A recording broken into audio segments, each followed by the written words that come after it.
നമസ്കാരം.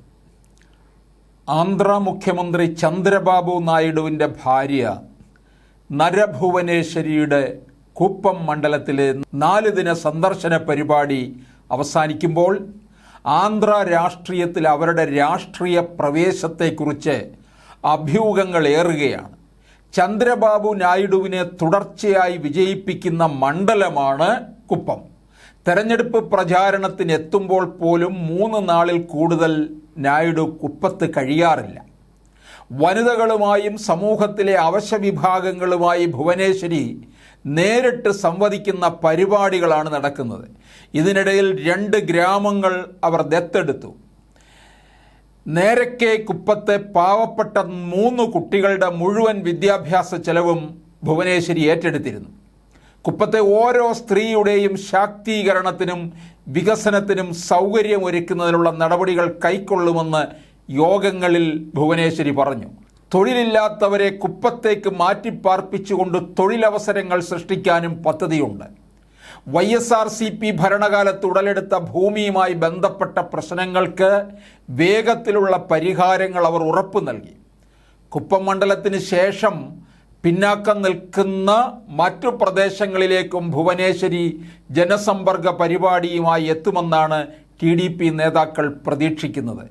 ഈ യാത്ര തെരഞ്ഞെടുപ്പ് രാഷ്ട്രീയത്തിലേക്ക് ഭുവനേശ്വരി കടക്കുമെന്നതിൻ്റെ വ്യക്തമായ സൂചനയായിട്ടാണ് ആന്ധ്രയിലെ രാഷ്ട്രീയ നിരീക്ഷകർ കരുതുന്നത്. രാജ്യസഭാ സീറ്റുകളിൽ ഒഴിവ് വരുമ്പോൾ അതിലൊന്ന് ഭുവനേശ്വരിക്ക് നൽകി പാർലമെന്റിൽ എത്തിക്കാനാകും.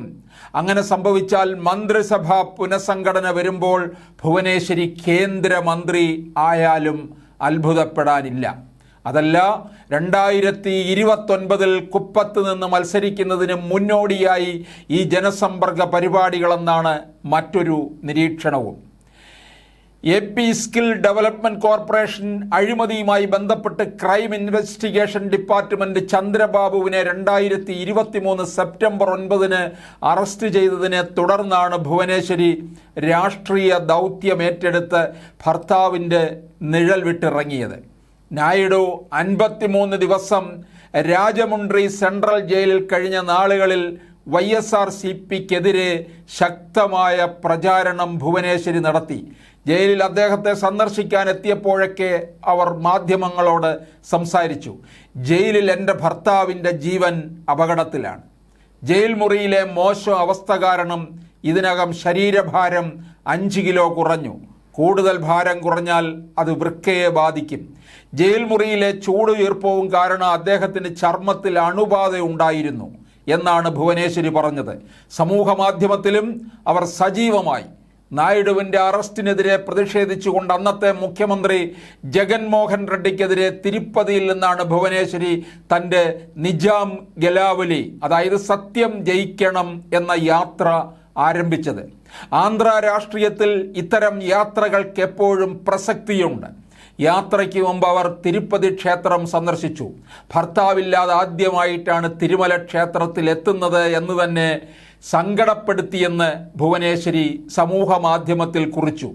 യാത്രയ്ക്ക് ശേഷം ആന്ധ്രാപ്രദേശ് TDP നേതാവും നിലവിലെ മന്ത്രിയുമായ K. അച്ഛൻനായിഡു പറഞ്ഞത് ഇങ്ങനെയാണ്: ഭുവനേശ്വരിയുടെ യാത്ര ഒരു വലിയ വിജയമായിരുന്നു.